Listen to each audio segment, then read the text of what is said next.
Alrighty, I wanted to go ahead and introduce our first segment. It's going to be osteoarthritis versus autoinflammatory arthritis. And this is one of the reasons that I said before why this day was established, because of that miscommunication that people may have, or like the thought that arthritis is only for old people, or arthritis, you're too young to have arthritis. It's something common that a lot of us may hear. And so that's the reason why we do the education to separate osteoarthritis versus autoimmune or autoinflammatory arthritis. And so, without further ado, we have this segment with Katelyn Melo and her aunt, who is going to be a special guest, and you'll learn a little bit more about them as we watch the video.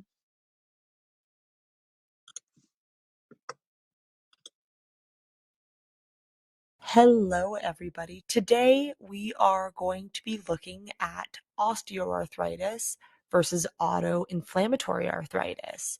And we even have a special guest for you today. My aunt, Maria DeAngelis, will be with us, and we are going to do a real life case by case comparison between herself and myself. So that'll be very interesting, and I'm very excited to chat with her. But first, let us take a minute to figure out the difference between osteoarthritis and autoinflammatory arthritis. Osteoarthritis is also known as degenerative arthritis. This condition occurs when the cartilage or cushion between the joint wears away. This condition is the result of age, injury, overuse, or excessive weight, or also by adding repeated pressure and stress to the joints consistently. Individuals may have genetic risks to develop degeneration. OA is the most common form of arthritis. 1 in 2 people will develop it at some point in their lives. Autoinflammatory arthritis. AiArthritis diseases occur when inflammation from an overactive immune system travels through the bloodstream and attacks joints, tissues, and organs. These diseases stem from issues within the innate immune system, typically caused by changes in certain genes. For some AiArthritis diseases, the causes are unknown. However, viruses have in some cases been linked to onset. While these diseases can occur at any age, since they are triggered in the innate, born with part of the immune system, age of onset tends to be earlier or younger. Usually these diseases are chronic, but remission is possible, particularly if the disease is managed early. Alrighty, now that we have the necessary background on the two different types of arthritis, let's jump right into our case comparison, shall we? I am with my beautiful aunt, Maria DeAngelis, and today we are going to be talking about the differences in our case situations for osteoarthritis, which is what my Aunt Maria has, and autoinflammatory arthritis, which is what I have been diagnosed with. For our first topic, we're going to focus on disease onset. Why don't you introduce yourself and tell us a bit about yourself, Maria? Well, hello, Katelyn, my love. I am a 62-year-old woman. The last 25 years or so of my working life, I worked in the deli, which is a very, believe it or not, difficult, hard job because you're working in very extreme temperatures. You're moving around tremendously up and down, left to right, and you're picking up weights anywhere from an ounce to 50 pounds. Mm-hmm. And I love the job, and you don't quite realize what it does to your body until you wake up one morning and it hits you in the face. Mm-hmm. But my first experience of pain was in my lower back, and that was in my mid 30s. At the time, they just x-rayed and they said there was some damage in the lower spine, nothing to worry about. So, it comes and goes and you just let it go. But I think it was exacerbated with my working life. Okay, so then you would say it was just the pain that you were feeling from the wear and tear from the job and everything. Yeah, and that's what I thought it was. You know what I mean? Mm-hmm. You're kneeling, and then you figure out, well, why when I'm kneeling and I'm slightly bent over, you just figured it's just the job. Yeah. You go to work, you go to sleep, you come home, you shower, the pain slows down a little bit, lessens a little bit. You don't put two and two together. For the next topic, we are going to go into a deep dive of the diagnosis process. Let's start with, what kind of doctor did you approach when you were first experiencing this pain? You hit a raw nerve there, Katelyn. I've never had a straightforward approach to any of my situations in life. But anyways, what kind of triggered it was life became painfully unbearable because I was doing a lot of standing in one place and I was doing a lot of hand use. Again, the cold, whatnot, with knives and other stuff. And I would be there and I would be in pain, crying, because all of a sudden I realized that I couldn't move. My whole midsection would be locked and knives and things were falling out of my hands. And I never dawned on me it was arthritis. And then one day it just, on vacation, it just smack hit me in the face. And I had no choice at that point. In about 2015, 2016, I did go because my hands inflamed. The doctor sent me for... Sorry, which doctor did you approach? So my family physician. Okay. My family physician. And it was just, inflammation, just take it easy, take some Advils. And so did your family physician refer you to a different doctor after that? Not right away, I don't believe. That timing is a little bit off with me. But I do know at some point I was referred to Women's College Hospital. And were your symptoms and concerns validated by the doctors? Did they immediately acknowledge that what you were experiencing was true? You know what? I always thought that, you're sick, something's not there, but nothing was ever sent forward. It was just stopped. Like they did the x-rays, they did what they had to do. But at Women's College Hospital, just say, it's all mild. And I would say to them, for something so mild, why am I in such excruciating pain? And how did the doctors diagnose you? How long did it take? What was the process to actually give you the OA diagnosis? It was actually in 2017. I was on vacation and I broke out in hives from head to toe. I went to my family physician and then my family physician sent me to Women's College. Women's College sent me to Avant-Garde, which is a dermatological emergency clinic. And that's where it all started. They took a biopsy of the rash to see if it was rheumatoid arthritis. And I was off work for months. Women's College didn't really give me any satisfaction. That's when it all went full force. And that's when you got your official diagnosis of osteoarthritis. At 2018. And were you told then what the cause of that disease was? You know what? When you're dealing with osteoarthritis, people will tell you different things. Because my understanding is that they believe that it's, in my case, it's a mixture of genetics. It's a mixture of work that I did in my life and a mixture of stress. Okay. And so for our next topic, we are going to talk about treatment. What did they tell you the prognosis of osteoarthritis is? That you can't get rid of it. It's chronic. Chronic, live with it. I was prescribed a medication. My issue is that with medications, my body doesn't respond well. Yeah. I start having other health issues. The multidisciplinary pain and disability management specialist actually suggested I could also do injections. Really? Okay. Have you found any of the treatments to be effective for you? Well, it takes, it takes years to get them under control. You just got to ride the roller coaster. But I do find that what does help a little bit is I do yoga. I do walks when it's good weather. I'll take my cane. Staying physical. And I find that walks, because I'm visually distracted. Yeah. So the sensories that my brain gets kind of helps calm it down. But when I come home an hour later, it hits you back. I did try even medicinal marijuana. Yeah, again, my body just didn't respond well. No. And that takes us perfectly into our last topic, which is our kind of daily life with living with a condition such as this. It's hell. How has this disease affected your daily life? Well, I had to stop working. Again, I couldn't work. Yeah. I couldn't work. There are days where, for example, when I'm having a bad spell, my husband has to do the prep the night before for preparing meals the next day. When there are days where I'll just sit in front of the TV. And again, for me, arthritis isn't just the disease. For me, arthritis is the constant. But other issues trigger the arthritis from a 5 to a 10. Which leads me perfectly to another question that I have. Could you list all of the other conditions that you have? Oh my gosh. Well, in my knees, I don't know how to say these words, so please bear with me. In my knees, I have bone spurs and hardening of the bone. In my hips, I have mild subchondral sclerosis, quadriceps and enthescopathy. In my upper extremities and hands, I have osteoarthritis, bursitis in the left shoulder. I have osteopenia in my hands. In both hands, I have periarticular osteopenia and bony osteoarthritis. In my L3, L4, and L4 to L5, I have mild space loss and mild end plate sclerosis. And my L5 and S1, I have mild multi level osteophytes. Wow. And have you also been That's not including my feet Yeah.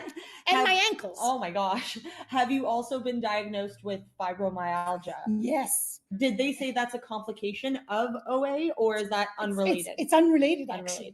So it's the only one that has been attributed to having osteoarthritis is the bone spurs, correct? Yes. Everything else is just along for the ride in terms of having kind of autoimmune conditions, as we say. If you have one, you have many, right? Yeah. And what people don't realize is that other things, like, for example, if you have arthritis and osteopenia or whatever, it doesn't necessarily stem that the others come from that. Yeah. But the other side factors can bring on the arthritis. Yeah. So you're saying if you're in a flare, like if your fibromyalgia is acting up, it can then cause your arthritis to act up because your inflammatories are elevated, everything. Yeah. Absolutely. I know exactly what you're talking about. And it doesn't take much.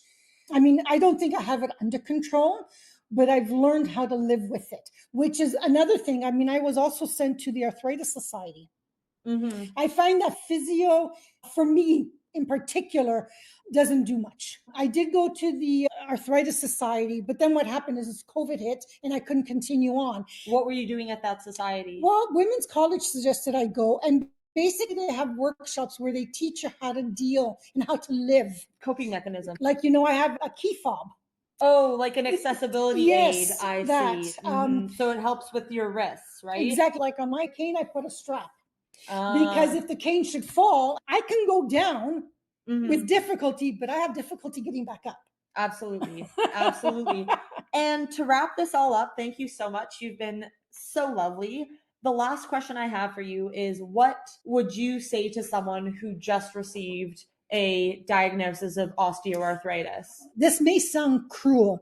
It's a life sentence, but you can live with it.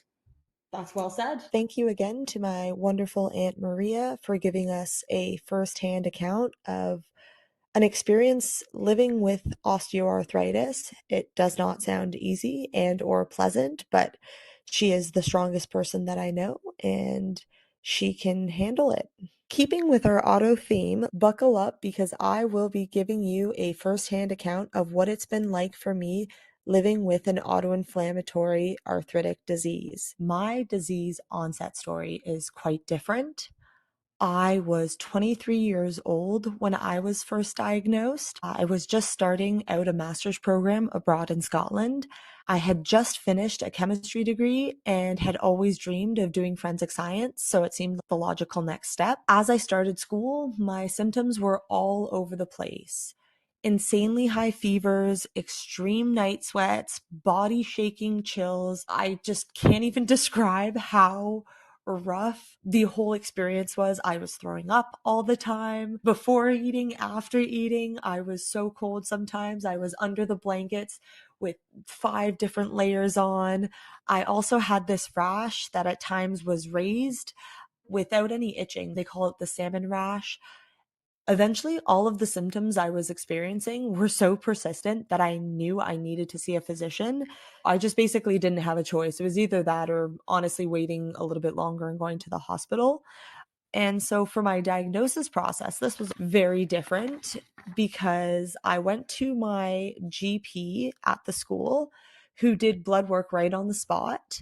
And after reviewing my blood work and discovering alarmingly high inflammatory markers, my GP called me within a day or two and said I must see a rheumatologist as soon as possible. Luckily, my symptoms and concerns were entirely validated just because of even the objective blood work that was indicating that there was something very wrong. I definitely waited far too long to approach a doctor, given that it was also incredibly difficult to receive an appointment at a university clinic during cold and flu season. The blood work expedited the process further because it raised so much alarm, so I was kind of fast-tracked to get the attention that I needed. However, I ended up seeing a rheumatologist privately since I was in the UK and I had that option. I was told that even with a stat order, it could be months before being seen publicly, and the situation was too dire to wait. In terms of the cause of my disease, unlike OA, which it's from the wear and tear, from repeated stress, from extra weight, my disease is inherently idiopathic, meaning that they don't really know what causes it. There was speculation that a disease or stressor may have triggered the initial flare, but ultimately nothing was and still is certain about the cause of my disease. So, for treatment of this disease, the prognosis generally focused on addressing the immediate and very pressing flare. Treating the flare required a high dose of prednisone. And this was a very long, drawn out, almost like over the span of 2 years of trial and error medications. Ultimately, what kind of saved me was a high dose prednisone course up to a point of 80 milligrams. Along with 2 biological injections daily. I'm still on 2 injections of Kineret a day, with several other medications, including methotrexate and some other medications that just help deal with some of the side effects of dealing with a condition such as Still's disease. My case in particular required a significant onslaught of trial and error. I was on cyclosporin twice. I was on methotrexate in a pill form initially twice as well, and that never worked until I went on the liquid form. And to this day, honestly, it's still debated as to what exactly put me in remission once and for all. Was it the methotrexate? Was it the extremely high dose of prednisone? Eventually, it was a combination of all of those high dose, very powerful medications that put me into remission. Ever since being in remission for about properly 6 months, my life has gradually returned to something close to normal. I'm still on a few medications like the methotrexate, like the Kineret, but we are hoping to taper off of those. And most importantly, I'm off of prednisone, which for anyone who has been on prednisone knows that that is definitely one of the worst drugs to be on, although the most effective. So when you need it, but it's always nice to be off of it when you can. All right, so for the last topic, we are going to talk about my day-to-day life in this disease. Unlike osteoarthritis, which is always present, my form of arthritis is present when it's an active flare. When my body is in a flare up, that is when I'm experiencing symptoms. So for over 2 years during this flare, I was essentially incapacitated. I barely managed to complete the rest of my master's degree when I was abroad. I required an extensive amount of support from family and accommodations from the university, and luckily I was able to finish, but it was extremely difficult for me. And then for a year after graduation, I was basically stuck at home, requiring extensive support from my parents. After a year of gradual disease progression with no action, I decided that I needed to change doctors. And the doctor that I then started with responded to my condition with an aggressive prednisone jump and also putting me on liquid methotrexate. This severely backfired as it actually resulted in corticosteroid induced psychosis, but that is an incredibly long story for a different day. In terms of medications now, as I said before, I am still on Kineret injections daily, methotrexate, hydroxychloroquine, along with a few other medications to help with certain symptoms. However, we are definitely hoping to be off of medication in the next few years if everything goes as planned. In terms of coping strategies, during the time, I'm not going to lie, it was pretty dark at times. I received a medicinal cannabis prescription that really helped with even the prednisone symptoms, the sleeping. So I really found it was key to have resources and doctors that are willing to listen and validate your symptoms. And in terms of now that I'm in remission, I try my best to always be active when I can. I've gotten back into working out. I walk long distances and I try my best to stretch and do yoga, but that's not always a winning battle. At the end of the day, it's always about being in tune with your body, especially when you're sick. Being sick forces you to always actively listen to your body. It's not even a day by day sometimes. It's honestly a minute by minute. You gotta check in. You gotta see, what do I need? What does my body need? Can I do that? Some days you can do certain things. Some days you can run. Some days you're stuck on the couch and you just gotta roll with it and you just gotta be okay with it. And you just gotta realize that this is the body that you were given and you can either work against it or you can try and work with it. And once you start realizing that you're working with your body, that perspective change for me was very, very significant. So I think that's more than anything, it's just realizing that your body is only capable of what it's capable of and you got to treat it with love. It's the only one you have. Okay, everybody, that brings us to the end of our segment. I'd like to thank Maria DeAngelis again for being such a lovely guest. And I hope you learned something today about either osteoarthritis or autoinflammatory arthritis. So thank you so much for tuning in and take care of yourselves. Okay, hi everybody, and thanks so much for joining us. And we're back. Hey, everybody. I hope you really enjoyed that segment on osteoarthritis versus autoinflammatory arthritis. And I am excited to introduce to you, we have Katelyn Melo, the segment creator today. How are you doing, Katelyn? I'm good. How are you? I'm doing well. Your camera isn't on. Are you having trouble putting it on, or are you Yeah, choosing to it stay off was it camera? was literally working like this entire time and now it's not working anymore. I'm so sorry. Did you want to try and leave and come back, and I can put you back up? Yeah. We have Once time.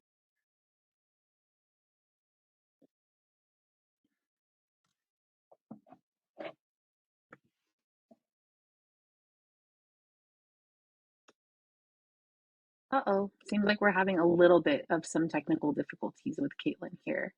Let's see if we can get her back in.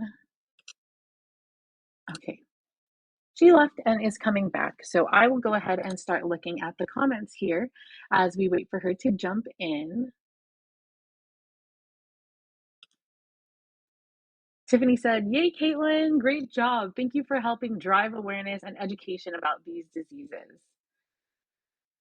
Yes, it was an amazing way to showcase the difference between the two by doing a case by case personal situation. So I think that that is amazing.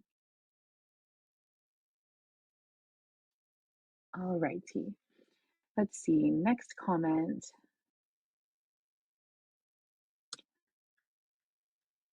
Oh, I think I see Katelyn coming in here. Let's see if I can get her on. you can you hear me? I can hear you. Okay, maybe we just do audio. I don't know why the like permissions are being all funny, but at least I It's can. okay. Yeah. Caitlin was having, Michael was having a hard time with it too, so you're not the only one. Why? It's But so I'm strange. yes. So if you want to go ahead and reintroduce yourself, and then I'm just continuing reading on some of the comments after you're done Yeah, sure. introducing yourself. Absolutely.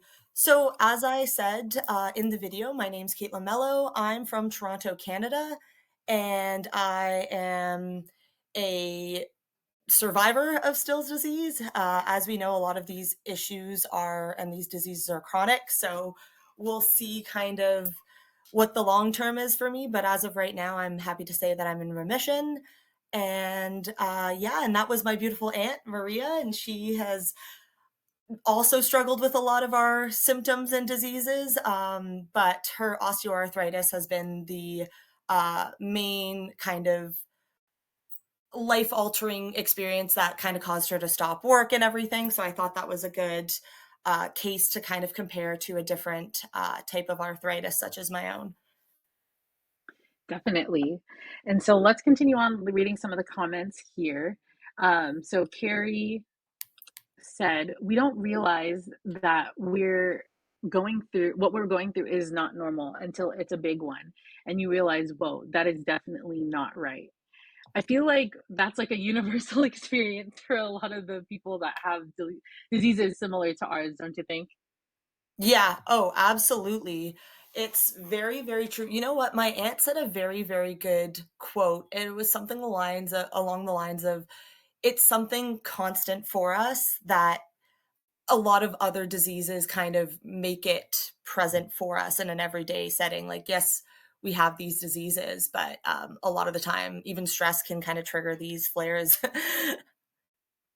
Yeah, stress is the biggest trigger, and for me, the hardest part sometimes is even like I'm good at keeping my mind not stressed, but my body doesn't know that my mind is not stressed. So I still like my body still freaks out even though I'm trying to keep myself not stressed. So that's yeah, it's the crazy part. Okay, we have Yeah. a long comment here from Tiffany, but I am okay, I'm gonna show it, but it's not gonna show the whole thing. Okay, this is what is hard too about our diseases, any of them, regardless of diagnosis. We know there has to be a genetic component, but what else? In autoinflammatory arthritis diseases, which are triggered by what is called the innate or born with part of the immune system, like Still's disease, which is what Katelyn has, or autoimmune arthritis, the acquired side of the immune system, which has to have an environmental trigger, unlike autoinflammatory arthritis ones.